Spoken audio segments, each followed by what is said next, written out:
pour m'adresser au peuple écan.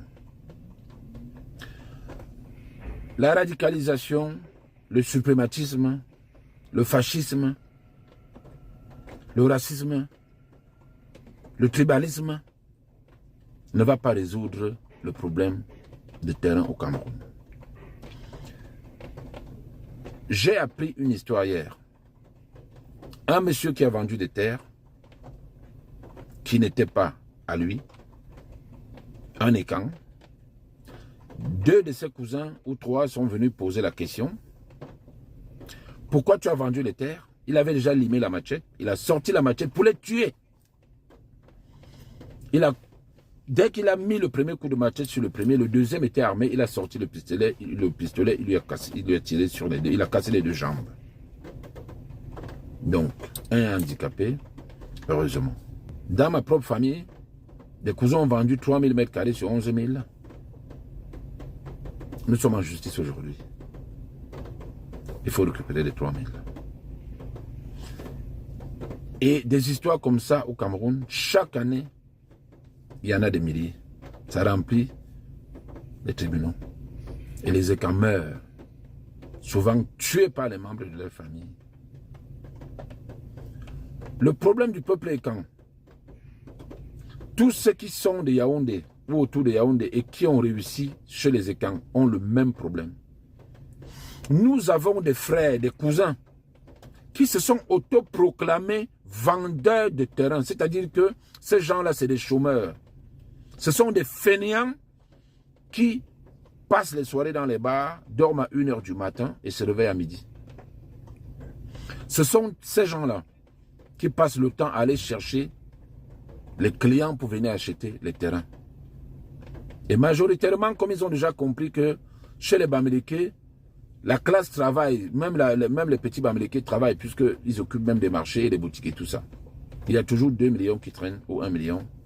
Ils vont chez ces gens-là pour chercher les sous pour venir, pour vendre les terrains. Et généralement, quand tu découvres qu'on a vendu les terres, tu es obligé de venir te battre. J'ai appelé un tonton au pays pour parler de l'histoire de Marilo. Et il m'a dit, c'est triste ce qui est arrivé à Marilo. Mais il m'a dit, nous avons des cas comme ça, chaque année des centaines de cas. Le problème, c'est que tout le monde n'est pas célébrité.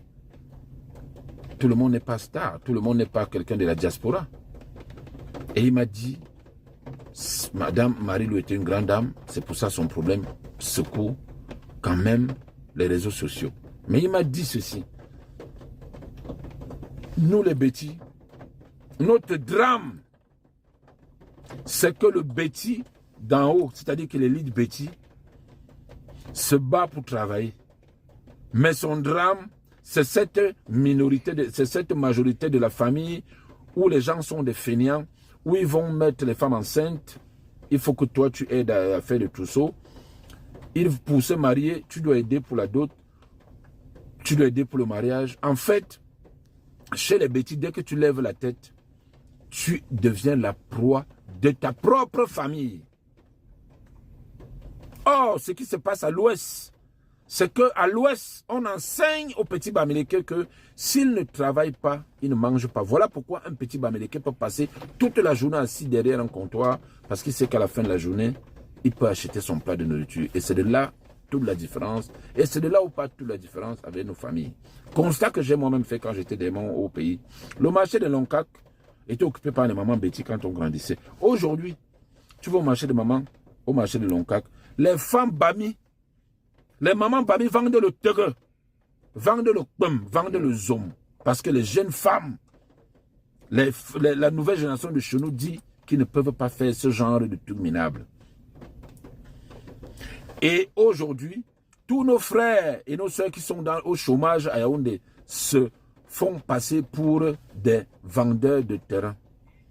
Et c'est toujours le terrain du cousin, de l'oncle, de la tante. Et quand ils ont déjà pris cet argent-là, et comme ce sont des gens qui consomment l'argent comme des gros moteurs à essence, ça dit que je sais de quoi je parle. J'en ai donné dans ma propre famille. Tu donnes 3 millions de francs à quelqu'un, il grille ça au bout de quelques jours. Ce sont des gens qui brûlent, ils ne mangent pas là, ils brûlent l'argent. Ils brûlent l'argent. Ils consomment l'argent comme des moteurs, des gros moteurs à essence. Moi, je vais vous dire ici une chose. On ne peut pas tribaliser tout. Le problème de Martinez Zogo et le problème de Marie-Lou, ça n'a rien à voir. C'est de mettre les photos sur des réseaux sociaux pour essayer de diaboliser le peuple bamileke. Parce que quand on cause avec nos élites, on nous donne des exemples qui sont clairs. La majorité de nos frères bêtis, ce sont des fainéants qui attendent tout de celui qui a réussi. Et un tonton m'a donné un exemple. Il y avait un coin où il y avait un peu de forêt, il fallait débroussailler. Il a donné 1 million aux enfants bêtis. Au bout de 3 jours, personne n'était passé là-bas. Quand il a appelé les petits Bamileke, il a dit, allez me débroussailler. Avant même de payer, ils avaient tout débroussaillé. Le jeune Bamileke, c'est se battre. Les Bamileke n'ont pas besoin de bagarrer pour avoir des choses à Yaoundé. Est-ce que vous ne faites pas le constat? Quand le Bamileke arrive dans un quartier, il trouve que le quartier est plein, il y a plein de jeunes. Il n'y a pas de boutique, il n'y a pas de bar, il n'y a rien. Les jeunes quittent, ils font 20 km pour aller acheter le pain. Demain, quand le Bamileke ouvre la boutique, tout le monde commence à passer le temps chez lui ou le bar. Ils n'ont pas besoin de faire des efforts. La nouvelle génération des bêtis et dans nos familles bêtis, nous avons beaucoup de cancres, beaucoup de fainéants, de gens qui ne travaillent pas. La radicalisation face au Bamileke, c'est un combat qui est perdu d'avance. Moi, je vous le dis, le combat est perdu d'avance. Quand vous parlez avec nos élites, ils vous disent que même si vous donnez l'argent à nos frères de faire quelque chose, vous revenez 6 mois après, ils ont toujours cramé l'argent. Il y a un que vous dites même là, on va chasser. Quand vous allez chasser les Bamileke, vous allez voir que vous allez vous retrouver dans certains endroits que même pour trouver l'eau à boire, l'eau minérale, il n'y en a pas. Nous réclamons justice sur l'affaire de Marie-Lou pour que les autorités nous éclairent dans cette affaire, parce que cette dame était quelqu'un d'important. Mais le cas Marie-Lou, on en a une cinquantaine, une centaine chaque année. Où dès que quelqu'un vient demander que pourquoi vous avez vendu les terres, les gens sortent la machette. C'est la spécialité des écans. Tous les chômeurs et les fainéants des écans, ce sont des autoproclamés vendeurs de terrain. Leur profession aujourd'hui, c'est vendre le terrain. Les Bamileke ne cherchent pas les terres. Ce sont nos frères qui vont chercher les Bamileke, même se promener pour venir présenter le terrain. Jusqu'à Ngoumou, jusqu'à Mofulaba, jusqu'à Kon. Les gens vont proposer les terres aux gens.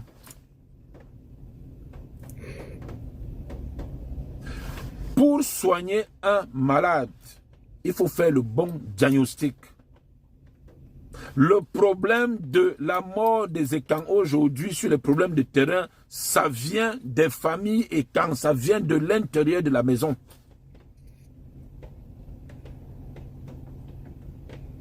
Cessez de taper sur les Bamileke. Commençons à balayer devant notre porte. Commençons à régler ce problème où nos frères qui sont au chômage se sont autoproclamés les vendeurs de terrain. C'est devenu une espèce de fémania où, pour que quelqu'un réussisse, il doit vendre le terrain de la famille. Et quand ils ne peuvent pas rembourser l'argent, ça se termine par les drames.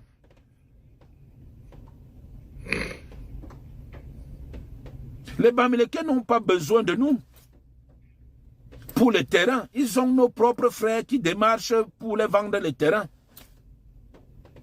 Nous réclamons justice pour Marie-Lou, que les autorités puissent vraiment faire l'enquête. Mais tribaliser tous les problèmes, ça ne marcherait pas. L'affaire de Martinez Zogo, c'était autre chose, une affaire d'homme. L'affaire de Marie-Lou, c'est une affaire de terrain et ça gangrène toutes les familles bêtis. Que nos frères cessent de vendre nos terres. C'était Nelson Elundu à Paris. Merci.